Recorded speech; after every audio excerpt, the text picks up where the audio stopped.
Neste vídeo, vamos abordar de forma direta e honesta 3 erros mentais que frequentemente sabotam a nossa fé cristã. Não se trata de uma fórmula mágica, mas de uma análise baseada em princípios bíblicos sobre como certos padrões de pensamento podem nos afastar da confiança plena em Deus. O objetivo é identificar essas armadilhas mentais para que possamos, com a ajuda do Espírito Santo, fortalecer nossa jornada espiritual de maneira consciente.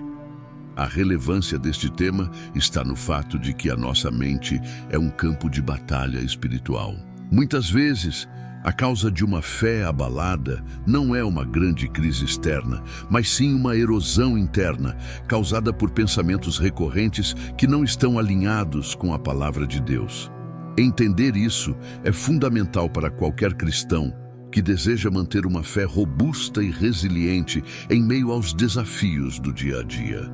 Ao longo dos próximos minutos, vamos identificar detalhadamente 3 desses erros. Analisaremos o que a Bíblia diz sobre a importância de guardar nossa mente, exploraremos como esses pensamentos se manifestam em situações práticas e, por fim, discutiremos estratégias bíblicas para renovar nosso entendimento. Se você já sentiu sua fé enfraquecer, sem um motivo aparente, considere se inscrever para explorarmos juntos as verdades que nos fortalecem. Meu nome é seu nome do canal. E por anos tenho me dedicado ao estudo das Escrituras, buscando aplicar seus ensinamentos à vida prática. Não falo como alguém que tem todas as respostas, mas como um companheiro de jornada que também enfrenta essas lutas. O que compartilho aqui é fruto de estudo, oração e da observação de como esses padrões afetam a vida de muitos irmãos na fé. Para compreendermos verdadeiramente o impacto desses erros, precisamos primeiro estabelecer um fundamento sólido. É crucial entender por que a Bíblia dá tanta ênfase à nossa vida mental. A nossa percepção da realidade, de Deus e de nós mesmos é moldada em nossa mente. Antes de apontar os erros, vamos explorar o princípio bíblico da renovação da mente, que é a chave para a transformação espiritual duradoura. A palavra de Deus nos adverte repetidamente sobre a importância de nossos pensamentos. Em Romanos 12:2, o apóstolo Paulo nos instrui a não nos conformarmos com este mundo, mas a sermos transformados pela renovação da nossa mente. Isso indica que a verdadeira mudança espiritual não é apenas comportamental, mas começa internamente, na maneira como pensamos. Nossos pensamentos são as sementes de nossas ações, atitudes e, consequentemente, de nossa fé. O conceito fundamental aqui é o de fortalezas mentais, mencionado em 2 Coríntios 10, 4, 5. São argumentos e padrões de pensamento que se levantam contra o conhecimento de Deus. Essas fortalezas não são construídas da noite para o dia. Elas são erguidas tijolo por tijolo, com pensamentos de dúvida, medo, orgulho ou autossuficiência que não são levados cativos à obediência de Cristo, como o texto nos orienta. Existem diferentes perspectivas teológicas sobre como a mente e o espírito interagem, mas a maioria concorda que a mente é o portão de entrada para o coração. O que permitimos que ocupe nosso espaço mental influencia diretamente nossa saúde espiritual. Negligenciar a disciplina mental é como deixar a porta de uma fortaleza aberta para o inimigo. Por isso, a vigilância sobre o que pensamos é uma disciplina espiritual essencial e inegociável.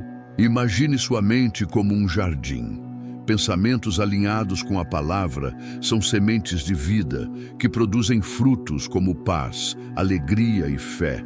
Por outro lado, pensamentos de dúvida, comparação ou autossuficiência são como ervas daninhas.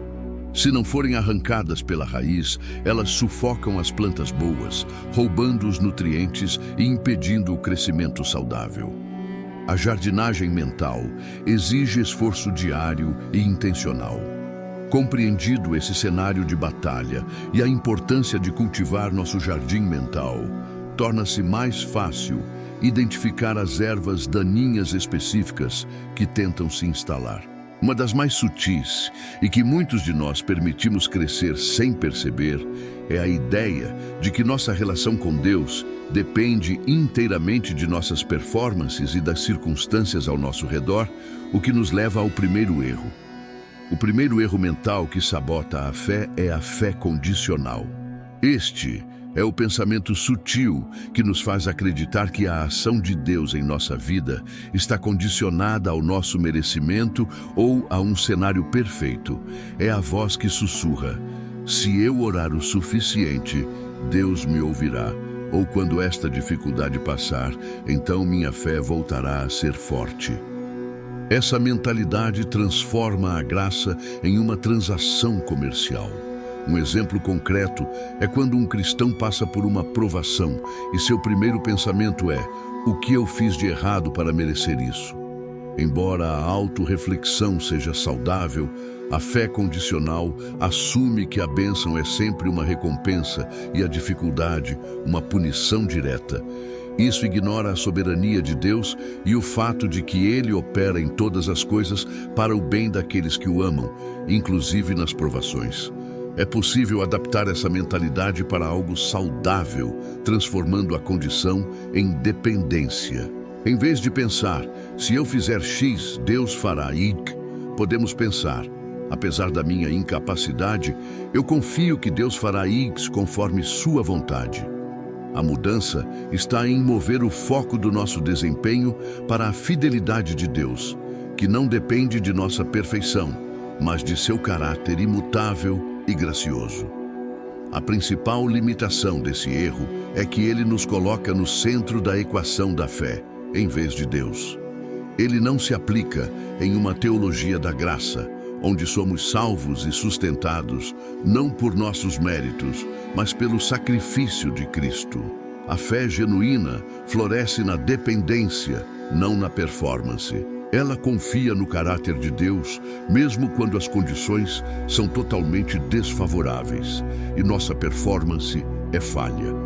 Esse padrão de basear a fé em condições externas ou internas frequentemente nos leva a olhar para os lados, em busca de um parâmetro de normalidade ou sucesso. Quando nosso foco está em nossa própria performance, é quase inevitável começarmos a nos medir em relação aos outros, o que nos introduz diretamente ao segundo erro mental, considerado por muitos o mais comum e destrutivo de todos. O segundo erro, e talvez o mais comum em nossa era digital, é a comparação. Olhamos para a aparente vida espiritual de outra pessoa, seus ministérios, suas bênçãos, sua família, e usamos isso como régua para medir nosso próprio valor e a ação de Deus em nossa vida. A comparação gera dois venenos: o orgulho, se nos sentimos superiores, ou o descontentamento e a inveja, se nos sentimos inferiores. Este erro se manifesta quando você vê a postagem de um irmão sobre uma bênção e, em vez de se alegrar, sente uma pontada de insatisfação com sua própria jornada. Ou quando você se sente inadequado porque seu tempo de oração não parece tão poderoso quanto o de outra pessoa. A Bíblia nos adverte em 2 Coríntios 10:12 que aqueles que se medem e se comparam uns com os outros são insensatos. O terceiro erro mental é a autossuficiência espiritual. Ele surge da crença orgulhosa de que podemos gerenciar nossa fé sozinhos, com nossas próprias forças, disciplina e conhecimento. É o pensamento de eu consigo vencer essa tentação sozinho, ou não preciso de comunidade, minha fé é entre mim e Deus. Essa mentalidade contradiz a essência do Evangelho, que é baseada em total dependência do Senhor e na comunhão do corpo de Cristo. A limitação desses dois erros é imensa. A comparação nos rouba a alegria e nos impede de ver a jornada única que Deus planejou para nós. A autossuficiência nos isola da graça de Deus e do apoio da igreja, tornando-nos presas fáceis para o desânimo e o pecado. Ambos os erros desviam nosso olhar de Cristo, que deveria ser nosso único padrão, e o colocam em nós mesmos ou nos outros. Reconhecer a existência dessas fortalezas mentais é o primeiro e mais importante passo para a liberdade. No entanto, a simples identificação não é suficiente. A vitória vem quando, após o diagnóstico, partimos para a ação prática e intencional, utilizando as ferramentas que o próprio Deus nos forneceu para demolir essas estruturas e edificar uma mente que verdadeiramente o glorifica em tudo. Para aplicar esse conhecimento, comece com um passo prático: a vigilância.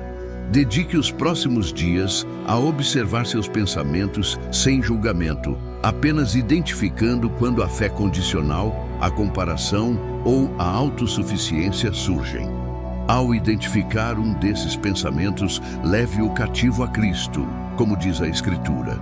Isso significa confrontá-lo com a verdade da palavra de Deus, declarando em oração sua dependência e confiança nele.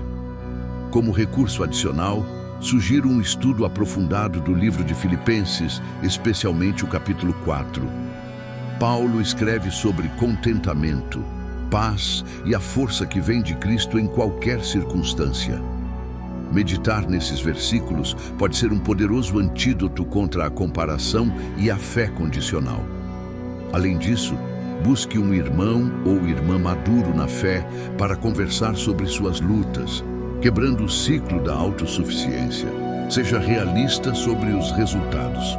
A renovação da mente não é um evento único, mas um processo contínuo que dura a vida inteira. Haverá dias bons e dias em que os velhos padrões tentarão retornar. A vitória não está na ausência de luta, mas na persistência em voltar-se para Deus a cada momento, confiando em sua graça que se aperfeiçoa em nossa fraqueza e não em nossa força. Agora, eu gostaria de ouvir você. Qual desses 3 erros mentais você percebe com mais frequência em sua caminhada? Deixar seu comentário abaixo não é apenas uma forma de engajamento, mas um ato de comunidade. Sua vulnerabilidade pode ser o encorajamento que outra pessoa precisa para saber que não está sozinha nessa batalha. Vamos construir um espaço de apoio mútuo aqui. Concluindo, a nossa fé não precisa ser refém de padrões de pensamento destrutivos. Deus nos deu sua palavra, seu Espírito e a comunidade dos santos como ferramentas para demolir fortalezas e viver em liberdade. Que possamos ser vigilantes, dependentes e focados em Cristo, o autor e consumador da nossa fé, permitindo que Ele transforme nossa mente dia após dia para a glória dele.